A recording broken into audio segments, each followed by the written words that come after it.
Hello, I don't really know what these videos are going to be, but welcome to hopefully what will be a weekly series where I recap things that are going on, especially in the book world, what I've been reading, what I've been thinking about lately, and just what I've been up to.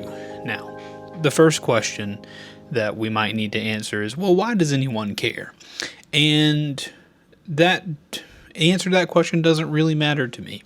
I've been making videos to put on the internet or streaming for the last decade, and I think I finally, after having a kid, after attempting to go full-time with Twitch, after a lot of things, decided that I love to make things. I love to share my life with others, and there are people out there who do like to see what I'm up to, and this is for you and anybody else who wants to join us along the way. So without further ado, I guess let's get into what I've been reading this week, and what has been coming down the road, what I've been up to. So I'm recording this mid-October. I have been reading only spooky books, only horror themed, macabre that word I always feel dangerous trying to say it because I actually don't know how to say the word, but I'm just gonna say macabre. But I've been reading spooky things, and every October, this is I guess the second one I've done it. When I used to stream, I would always do Tanktober, which my channel is called Tank Media Games. If you want to check that out on YouTube, you're welcome to. There's plenty of stuff there. But I would always, only play spooky games. So I converted that to the Open Book Outdoors channel with only reading spooky books in the month of October. And this is the second year I've done it, and I have really, really been hitting some absolute bangers this spooky season. I read Hell House. That was 2 weeks ago, I think, so I won't talk about that in this video, but so far I've read 2 Richard Matheson books. One was I Am Legend, very good, really enjoyed it, and then Hell House, which I also very much enjoyed. More disturbing than I Am Legend, less interesting to me. But read that one. But this week, I finished 2 this week, absolute bangers. Number 1, Psycho by Robert Bloch. This book was an immense surprise to me how much I enjoyed it. I got a comment on a YouTube video or maybe TikTok where someone was like, who hasn't read Psycho? Me. I haven't read Psycho. I'm sure there are other people out there who have not read Psycho, even though this was published, over half a century ago. I've never seen the film Psycho, the Alfred Hitchcock famous I've never read that or seen that. I have seen the first season of Bates Motel, which I think was a USA program that came on probably 10, 12 years ago, starring that guy from the Autistic Doctor show and that lady who's in Everything Scary. Don't know either of their names. But anyway, this book, I was trying to pick up scary books because I ran out of them and I needed more. So I went to the bookstore, picked up several, and I was like, you know what? Psycho. This is a staple. This is a huge, inspirational work, obviously. So I need to read it. So not disappointed. This book was an absolute thrill ride from beginning to end. Anytime I pick up what is deemed a classic or what is deemed, what's thought of as a classic, this may not be, but it is in my head. It's like a canon, this is part of the horror canon in this timeline. Anytime I pick up a book like that, I'm always worried it's going to be boring and slow because a lot of classics feel that way. This was not. I found myself sitting in bed reading the second chapter. I got to the end of the second chapter where, spoiler alert, a woman who you believe is the main character of this book gets her head chopped off. Second chapter. And I remember being in bed and reaching over and grabbing my wife's shoulder, who is not reading the same book as me, and shaking her, can you believe this happened? And from then it was just strange revelation to strange revelation.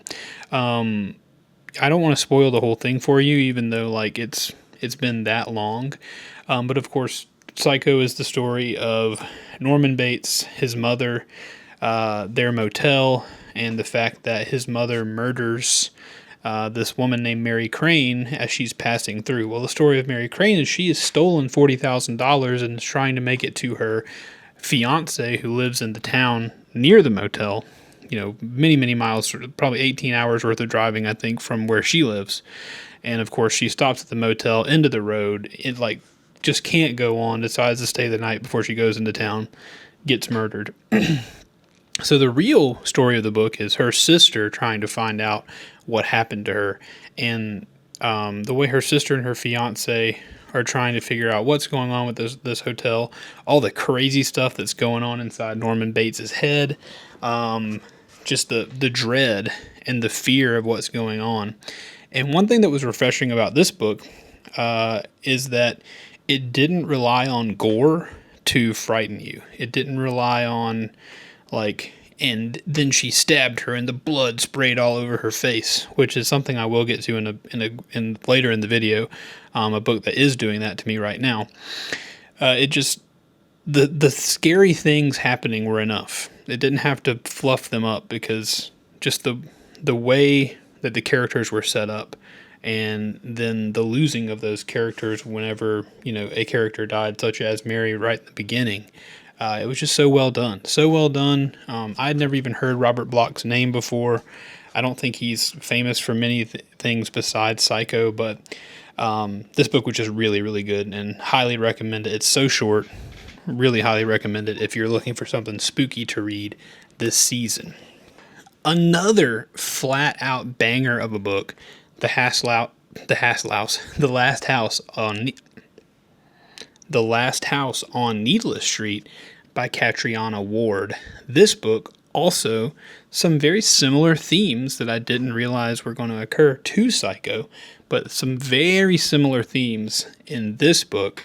Some very similar devices, some very similar plot points in this book. This was a book recommended to me by my wife. She is not a horror reader, but she does like a good thriller, and this book is very thrilling, very thriller-esque. The Last House on Needless Street is the story of Ted, who lives in a house right next to the woods on a street called Needless Street. He's got plywood over the windows, and he has a cat named Olivia. And Olivia is a character from whose point of view part of this story is told. And it's a story of how Ted seems to have kidnapped a little girl, and how he and the cat are dealing with this. It's also the story of a woman named Dee, who 11 years ago witnessed her sister kidnapped, or was present while her sister was kidnapped at the beach of this lake very near to where Ted lives. And of course she is trying to track down who did it. The detective's not giving her any help, so somehow through a connection she has with some old dude, is convinced that Ted is the person who kidnapped her child, or her sister.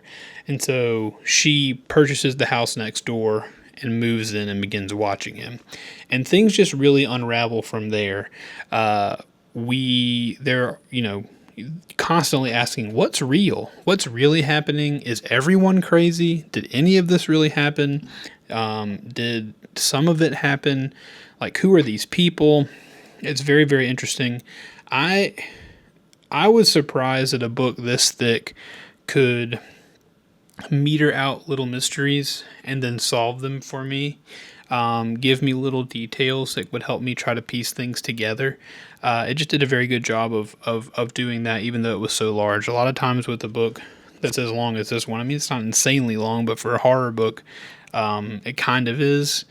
And just for it being as long as it is, sometimes you run out of steam on your mysteries, and eventually as a reader, I just get tired. I'm like, hey, listen, just tell me what's going on. And by the time I felt that every time, the author would give me a revelation. So this book was very good. I don't want to spoil it, but a lot of action, a lot of I knew something was going on there moments. So I recommend this one to you as well. Very, very good. Again, this is going to be kind of like a behind the scenes of the TikTok stuff that I put out. I don't think many people are going to watch these. So if you're a YouTube viewer and you're seeing this, just go watch the TikTok review whenever I do this too. But if you consider yourself special, you're one of the faithful few who watches the YouTube. One last little book update for you. If there are no haters of Tender is the Flesh by this author, I am dead. I detest Tender is the Flesh, mainly because a lot of people like it, and I think they shouldn't. I think the Tender is the Flesh world is not earned. I think that the story that she presents is not one that creates a good twist at the end. I think she does not. I think the twist is very unearned at the end of that book. I just did not like it at all. I thought it was a poorly thought out idea. I thought it was a waste of a decent idea that just really didn't make any sense in the end.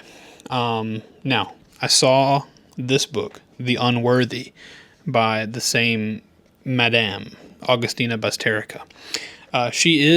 These books are translated, so maybe there's something I'm losing in translation. But I said, you know what, I'm going to give her another shot, because if there's one thing old Keith is, he tries to be fair.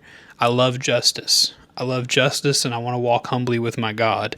And I'm going to give justice to Miss Augustina here.